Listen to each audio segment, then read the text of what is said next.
Assalamualaikum warahmatullahi wabarakatuh. Di sini saya akan menjelaskan tentang Pedoman Umum Ejaan Bahasa Indonesia atau PWBI. Sebelumnya perkenalkan, nama saya Fikri Rohmatullah. PWBI adalah Ejaan Bahasa Indonesia pengganti EYD. Pada tanggal 26 November 2015, EYD sudah diganti menjadi Pedoman Umum Ejaan Bahasa Indonesia atau PUEBI. Tujuan atau alasan dari berubahnya pedoman EYD menjadi PUEBI adalah pertama, karena adanya kemajuan teknologi seiring kemajuan zaman, dan kedua untuk memantapkan fungsi dari bahasa Indonesia itu sendiri. Di sini saya akan menjelaskan PUEBI mulai dari pemakaian huruf, penulisan kata, sampai pemakaian tanda baca. Pertama, pemilihan huruf. Di dalam bahasa Indonesia ada huruf abjad. Abjad dalam ejaan bahasa Indonesia terdiri atas 26 huruf, yaitu dari A sampai Z.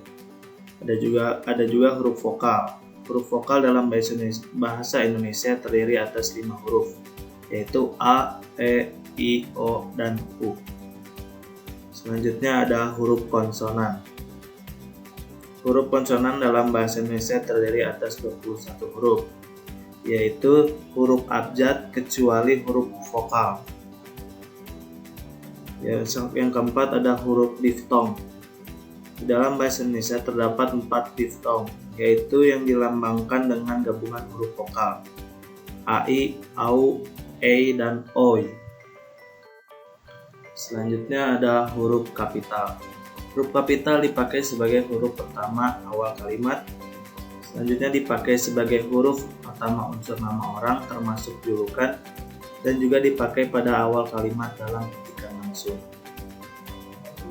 Di dalam PWBI juga ada huruf miring yang dipakai untuk menuliskan judul buku, nama majalah, atau nama surat kabar yang dikutip dalam tulisan termasuk dalam daftar pustaka. Huruf miring juga dipakai untuk menegaskan atau mengkhususkan huruf, bagian kata, atau kelompok kata dalam kalimat. Huruf miring juga dipakai untuk menuliskan kata atau ungkapan dalam bahasa daerah atau bahasa asing. Selanjutnya ada huruf tebal. Huruf tebal dipakai untuk menegaskan bagian tulisan yang sudah ditulis miring, dan juga dipakai untuk menegaskan bagian karangan seperti judul buku, bab, atau subbab. Selanjutnya ada penulisan kata. Di dalam PUEBI ada kata berimbuhan. Imbuhan atau awalan, sisipan, akhir, serta gabungan awalan dan akhiran ditulis serangkai dengan bentuk dasarnya. Misalnya berjalan. Yang kedua, bentuk terikat ditulis serangkai dengan kata yang mengikutinya. Misalnya adi busana, bisa juga dengan biokimia. Bentuk ulang. Bentuk ulang ditulis dengan menggunakan tanda hubung di antara unsur-unsurnya, misalnya anak-anak. Dengan catatan, bentuk ulang gabungan kata ditulis dengan mengulang unsur pertama, misalnya surat kabar menjadi surat-surat kabar. Di dalam PUEBI juga ada singkatan dan akronim. Perbedaan antara singkatan dan akronim adalah bentuk singkatan dilafalkan huruf per huruf, sedangkan akronim dilafalkan sebagai suku kata. Misalnya KTP. KTP dilafalkan huruf per huruf. Dan yang contoh akronim yaitu pemilu. Pemilu bisa dilafalkan sebagai suku kata. Selanjutnya ada angka dan bilangan.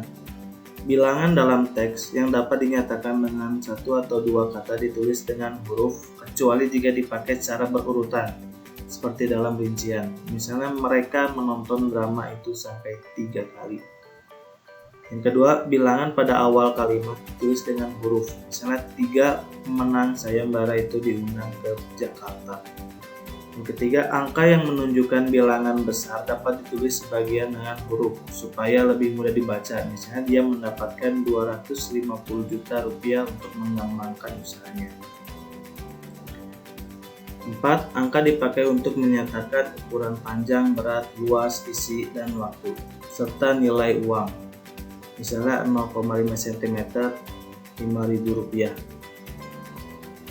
Yang kelima, angka dipakai untuk menomori alamat seperti jalan, rumah, apartemen, atau kamar. Misalnya Jalan Tanah Abang 1 nomor 15. Yang keenam, bilangan yang digunakan sebagai unsur nama geografi ditulis dengan huruf. Misalnya Kelapa 2.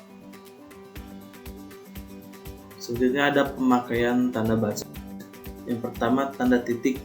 Tanda titik dipakai pada akhir awal kalimat pernyataan, misalnya mereka duduk di sana, titik. Tanda titik dipakai untuk memisahkan angka jam, menit, dan detik yang menunjukkan waktu atau jangka waktu, misalnya pukul 1:30:20. Di sini kita bisa melihat pukul 1:35:20. Tanda titik dipakai dalam daftar pustaka di antara nama penulis, tahun, judul tulisan yang tidak berakhir dengan tanda tanya atau tanda seru, dan tempat terbit.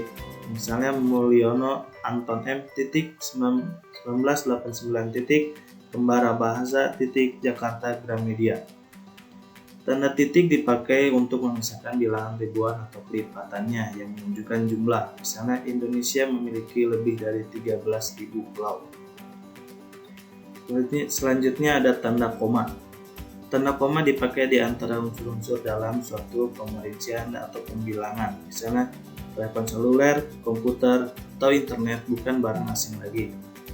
Yang kedua, tanda koma dipakai sebelum kata penghubung seperti tetapi, melainkan, dan sedangkan dalam kalimat majemuk atau setara.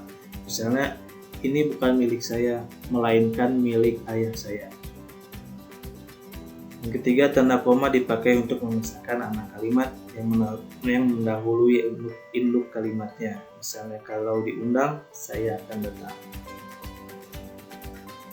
Selanjutnya ada tanda titik dua. Tanda titik dua dipakai pada akhir suatu pernyataan lengkap yang diikuti pemerincian atau penjelasan. Misalnya, mereka memerlukan perabot rumah tangga. Titik dua, kursi, meja, dan lemari.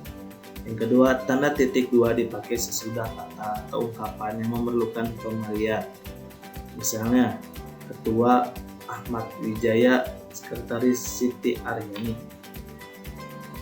Tanda titik dua juga dipakai dalam naskah drama sesudah kata yang menunjukkan pelaku dalam percakapan. Misalnya, Ibu berkata bawa koper ini, nak. Di sini bisa lihat Ibu titik dua bawa koper ini, nak.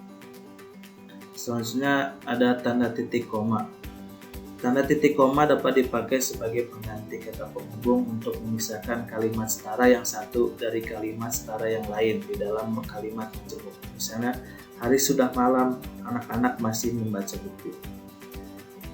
Yang kedua, tanda titik koma dipakai pada akhir perincian yang berupa klausa. Misalnya, syarat penerimaan pegawai di lembaga ini adalah 1. Berkeluarga negara Indonesia, titik koma, berijazah sarjana S1, titik koma, dan berbadan sehat. Yang ketiga, tanda titik koma dipakai untuk memisahkan bagian-bagian peperincian dalam kalimat yang sudah menggunakan tanda koma. Misalnya, Ibu membeli buku, pensil, dan tinta, titik koma, baju, celana, dan kaos, titik koma, pisang, apel, dan jeruk. Ada juga tanda hubung. Tanda hubung dipakai untuk menyambung tanggal, bulan, dan tahun yang dinyatakan dengan angka atau menyambung huruf dalam kata yang dieja satu-satu. Misalnya, tanggal 11 bulan 11 2013. Yang kedua, tanda hubung dipakai untuk menyambung unsur kata ulang, misalnya anak-anak. Yang ketiga, tanda hubung dipakai untuk merangkai, misalnya se-Indonesia, se-Jawa Barat. Yang kedua, tanda pisah. Yang selanjutnya tanda pisah. Tanda pisah dapat dipakai juga untuk menegaskan adanya keterangan oposisi atau keterangan yang lain. Misalnya Soekarno-Hatta, proklamator kemerdekaan RI, diabadikan menjadi nama bandar udara internasional. Kedua, tanda pisah dipakai untuk di antara dua bilangan, tanggal atau tempat yang berarti sampai dengan atau sampai ke. Misalnya tahun 2010 sampai 2013, bisa juga Jakarta sampai Bandung. Sekian yang dapat saya sampaikan dari materi PUEBI. Kurang lebihnya mohon maaf. Wassalamualaikum warahmatullahi wabarakatuh. Terima kasih.